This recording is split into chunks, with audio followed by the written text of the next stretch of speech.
little bit about the Industrial Revolution through a reading comprehension lesson plan. To give you guys an overview of this lesson, it's going to be designed for ninth grade resource room students. This is something I feel like I have a pretty good amount of experience working with. We're going to focus on reading comprehension along with historical analysis.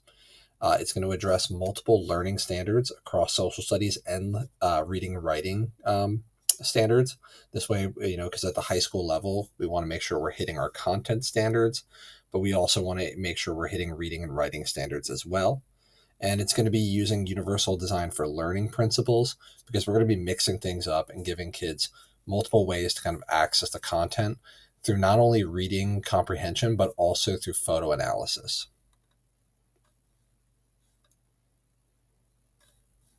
So the lesson goals and standards are going to be to analyze industrial capitalism's societal impact and to evaluate ideological responses to industrialization. And we're going to be developing reading comprehension skills for complex historical texts. And it's going to meet a myriad of different standards. The majority of the students that I'm working with are reading at a 600 to 700 Lexile level. This is about a 4th to 5th grade reading level at the 9th grade. Some students are in ESL resource classes, and a lot of them do struggle with abstract historical concepts, like connecting ideas with actual events. So we do have a need for concrete visual learning supports that's going to be addressed in this lesson. And I'm kind of moving through this quickly because I actually want to get right into the lesson through the lesson materials with you guys. But we're going to be using some scaffolding strategies. We're going to have multiple reading passes with different purposes, similar to close reading strategies.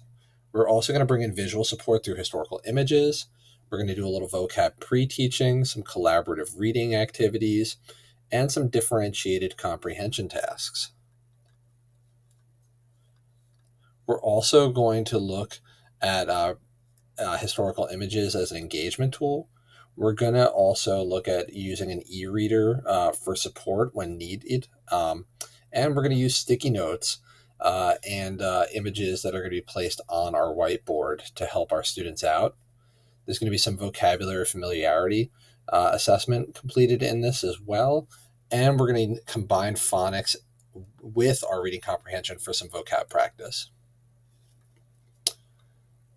So once again, for our supports, we're going to be looking at using e-readers. We're going to have individual pair work options for some students who may feel more comfortable that way. We're going to have word banks, flexible assessment methods. We're going to be looking at maybe assessing students in various different ways. And we're going to have multiple entry points for our comprehension by utilizing not only reading, but also image analysis. Some assessment strategies we're going to use, we're going to be looking at Post-it notes and using them for assessment, as well as reading comprehension multiple choice questions.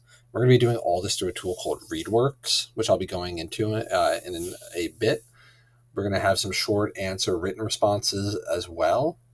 And we're going to be doing multiple check-ins with our students individually and as a class. We're going to be focusing on some key vocabulary terms, including the word industrial, factory, labor, negative, revolution.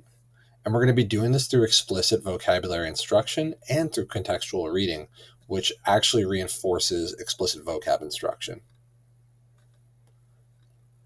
So some challenges our students are going to face are going to be like abstract historical concepts. For instance, how does revolution work when it's not like revolutionary wars, for instance. Some words have multiple meanings. For instance, the term labor can be used when a woman is going into labor to have a baby, or when a person is working on a job. So we're also going to be looking at connecting textual and visual information. How do readings connect with images? And we're also going to be working with varying reading comprehension levels in our classroom, which could be a challenge as some students may get done quicker than others. And maintaining student engagement is always an issue in these classes. And to help with that, we're going to be having kind of multiple activities going on throughout this experience.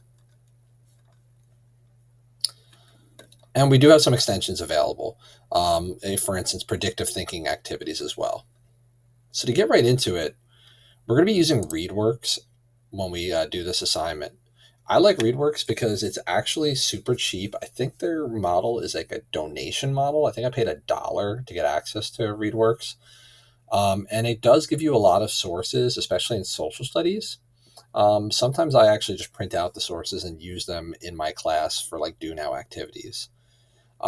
So if we actually like look at the student view, it links up perfectly with Google Classroom, which is cool. So in our Google Classroom, our students have been assigned the ReadWorks Industrial Revolution.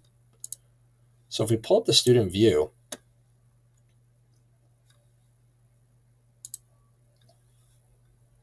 we're going to start by showing our students a series of images before we actually get in.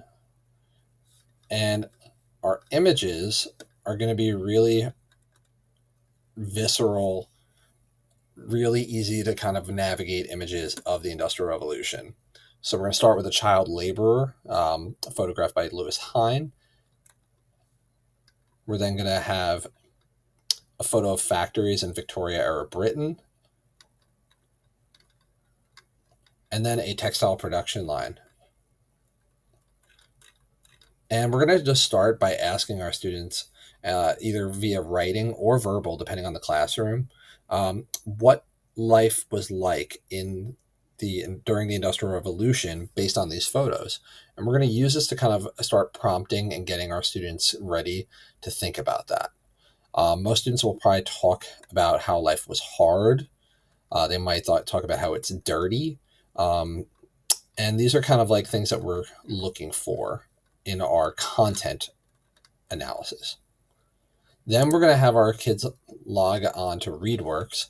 And before they start reading, they're going to look at some of the wording here and assess how well they understand or know these words. And this is cool because it's going to be a great way to kind of prompt our students up front. All of our words here can have an e-reader function. So maybe the student feels pretty good about the word factory. The word industrial, it's a multisyllabic word, so maybe our students struggle a little bit with this one. Maybe they have never heard the word industrial. Maybe they can't make the connection that industrial is, it comes from that root word of industry. Labor, maybe they know labor, but they don't understand like the context. Maybe they're like thinking about it from like a pregnancy perspective. Maybe they have a parent who had a child recently. And then negative. Most of our students probably know this one. So then after that, our students are going to go into the passage. And this passage is going to be written at like a 680 Lexile level. So it's going to be right within the range of where our students are. And even in gen ed classrooms, we're seeing a lot of students who are coming in with these kinds of Lexile levels, but especially in our special education classrooms. What's really cool about this program is that it has an e-reader built in. So our students can actually just play it, and they can also adjust the speed, which can be super helpful for students who are learning, especially ESL students, as they can adjust the speed of their e-reader. We're actually going to start, though, by doing some reading together. We're going to read through this passage multiple times. The first time, the teacher is going to read through the passage with the students following along. Our second time around, students are going to read the passage along with the teacher. The teacher will once again read the passage out loud. And students are going to be taking highlighters because they're going to have physical copies of this on their desks as well. And they're going to actually be highlighting where they think the most important parts of the story are. They're going to be highlighting where they think the Industrial Revolution is being determined to be negative after they've learned that word negative. And then on the third go around, the teacher is going to have a choral reading where students are going to take turns reading aloud the passage. And all of this is to kind of reinforce reading instruction here.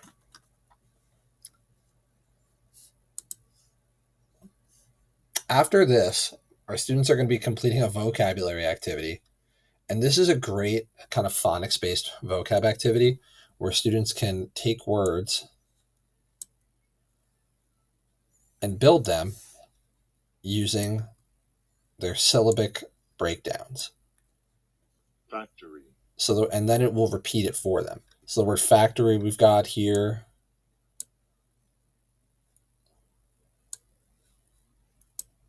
Labor is going to go in the smaller box. Labor. And this is something you'll have to navigate with the students, is that these words have to go into a specific box, as I just demonstrated.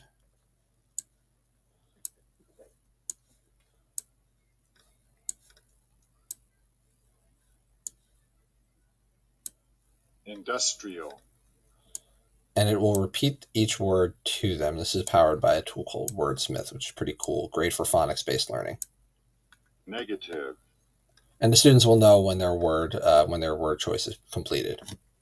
Now what we're going to do next, before we get to our final questions here, is we're going to be handing out to our students Post-its, and they're going to go back to these images, which are placed on our whiteboard. And the students are going to actually look at these images once more. And what's great is you can have the students just get up and look at these physically, have them stand up, walk around. Sometimes this is a great way to bring more breaks into the classroom.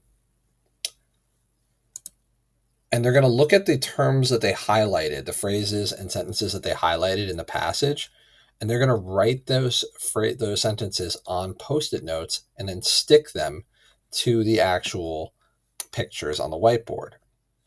So, for instance, if we take a look here at some of the negative sides, we might look at, for instance, here where it says industrial cities grew very quickly. In some cases, the population more than doubled. They often didn't have homes for all the new people. Some workers crowded into little shacks near the factories. The quarters were cramped and unsanitary. So we might take this quarters are cramped and unsanitary and have a student place it. We'll highlight it. The student may place that right on top of our picture of Britain, which does not look very sanitary in this image. We may also look at how workers were suffering here. And we may say that they worked up to 14-hour days, 6 hours a week for pennies a day. There was barely enough time to rest. So students maybe write this down and place it next to our child laborer, who does not look super happy, does not look like he's been unionized yet. And that's basically how our students are going to kind of show us that they are understanding and comprehending the material in a multimodal fashion. Once our students have completed this by giving us one Post-it per picture, which the teacher can assess right there in real time, then our students are going to answer the final questions. And these are just really simple questions for reading comprehension. And all of these are multiple choice. And all of this can be assessed right through ReadWorks and then pushed right over to Google Classroom. So when we see here, how did people make clothes, dishes, and furniture before the Industrial Revolution? We would say by hand, one by one, because that is how it happened before the Industrial Revolution. And then we'd go on until we get down to our final questions. And for our two final questions, we're going to have two open-ended responses. Each response is going to actually come with a set of sentence stems that we can leave on our students' desks. So for instance, for our first question, how might factory conditions have prevented workers from taking steps to improve their lives?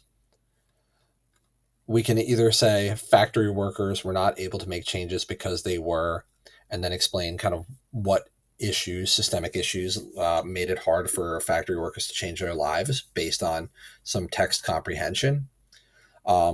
we can get a little bit more structured and say the working environment was so blank that workers could not blank. This would be a little bit more scaffolded. And what's cool is we can use these sentence stems and differentiate them. We can move them around. So if we have students that are maybe special ed and in an ESL program, this third sentence here might be a better fit. And you can place these sentence stems on the desks of the students based on what their needs are. Great way to differentiate this activity. Once this is all completed, the students submit the answers. I would recommend picking one of the two open-ended questions, one of the ones that the students performs better on, grading that, and using giving feedback for both instances. And yeah, I mean, if the students do finish up quicker, we can do a little predictive questioning. We can ask students to take a dry erase marker, go up to the pictures that are on the whiteboard, and maybe write down how they think that the people or the issues in these images could be rectified. How could they be solved? And students can kind of just write down some predictive answers, like maybe child labor laws, maybe environmental laws, things like that. And that's basically the way this lesson works. It's really simple. We're combining a lot of different skills. We're able to assess students not just on their physical reading, but also on the way they combine the reading comprehension with our images. That's what gets us to that universal design for learning. And yeah, we're using a really easy tool here with ReadWorks. So thank you so much, and I hope you all have a good one.